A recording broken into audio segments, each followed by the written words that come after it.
as a panel. In certain circumstances, things can exist outside the panel's boundaries. And there are different layout modes that you can use to lay things out on the screen. You can either have a form layout, which takes up the entire screen. So a page user interface would be of layout type form.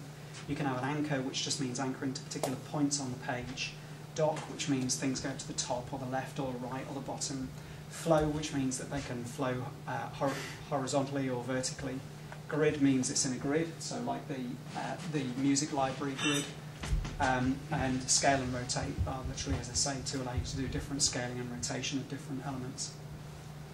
So, with that, how do you actually make anything? Because if you've got something like a button, for example, how is that made? Well, a button is made up of a number of different elements. You've got a graphic that shows what the no focus is, and has anyone here used Media Center 2005? You'll remember when you changed from 2005 to Vista, in 2005 you had a bluey kind of backgrounded button all the time, and then when you highlighted it, it went green. And when they came to Vista, they changed that so that it was the button is only there when you're actually focusing on a particular element. It's exactly the same, done exactly the same way, but instead of having a background that was blue and a focus that is green, it's actually a background which is transparent and the focus is blue. So you can see that you have two graphics, a background that's for when the button's not focused and a background for when it is focused. You then have text, and the text has, it sits in the same position using the layouts that we talked about, using an anchor layout. And then you'd have a different colour for when you wanted dormant text. Dormant means if you've got buttons in a particular grouping, when that whole grouping is no longer, nothing in that group has the focus, your buttons go to a dormant mode. And you can see that with a button, so where it says play at the side, that's what happens when you hover over the button, and when you move away from it, it goes away again. So it really is as simple as that. And the way that's done, you can see up here, you start off with that content. So we talked about the UI has a content element to it. There's a clip, so that the text that sits on the button doesn't go any further out than the size of the button itself, and it gets that nice fade around the edges if it becomes too long. You could even, if you wanted to, have what they call marquee text, which is scrolling text. You could make something that scrolls the text within the button if it's too long to fit in that space. You've got as I talked about, the anchor layout. So this is a layout input is telling the parent container how the child item in the parent container wants to be laid out. So this is saying it wants to take up all the space. Left is parent 0, and that's 0% in from the left, 0% in from the right, 100% to the right, 0% at the top, 100% at the bottom. So that's saying take up the whole space that you can of this button. And the text, you can see here, the text content is the description, and that description is a variable that's provided by the application outside of this particular user interface element, which we call a button control. And then you've got the graphic, and so we look at there and see by default it's set to a value which is the no focus image. So that value would be something that's set up elsewhere in the user interface to say what a no focus button graphic is. And then to generate the effects, you use a section called rules. And basically all the rules do is they allow you to test different conditions in different ways. So here we're testing a special condition, which is called input.keyFocus. And this is input.keyFocus is a value that becomes true when your control has the focus. So when someone's navigated to it on the screen, when they've gone to a particular button, that process causes Media Center to pass this value of input.keyFocus and set it to true. So what we're saying here is when we have the key focus, so when someone's navigated to our button, set background content, that's where the graphic is, to the focus image. So literally, that is all that you do to make a button. It will, once someone focuses on that button, that background image will change from the no focus image to the focused image. And that will then give you the button as though you were highlighting it, just like you do in Media Center.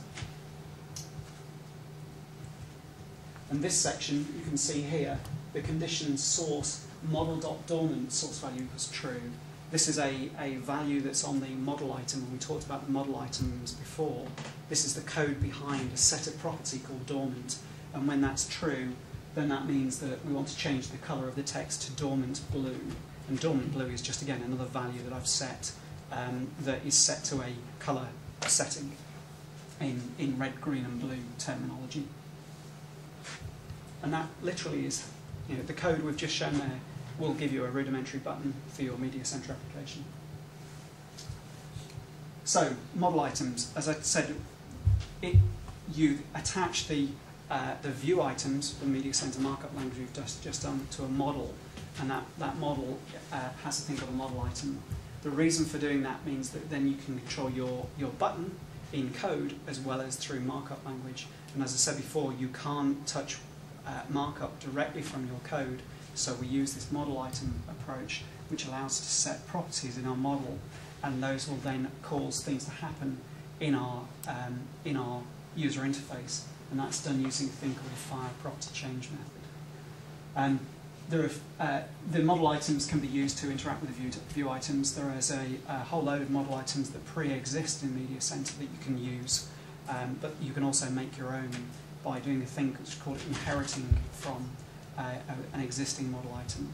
So, for example, if I'm making, these are some examples of the model items, if I want to make a choice of radio buttons on the screen and select one out of that radio button list, I might use a choice model item to hold the data that tells me which button has been selected, and then pass that model to the view so that the view can then change the selected item for me, so I know in my code what's been selected on the screen.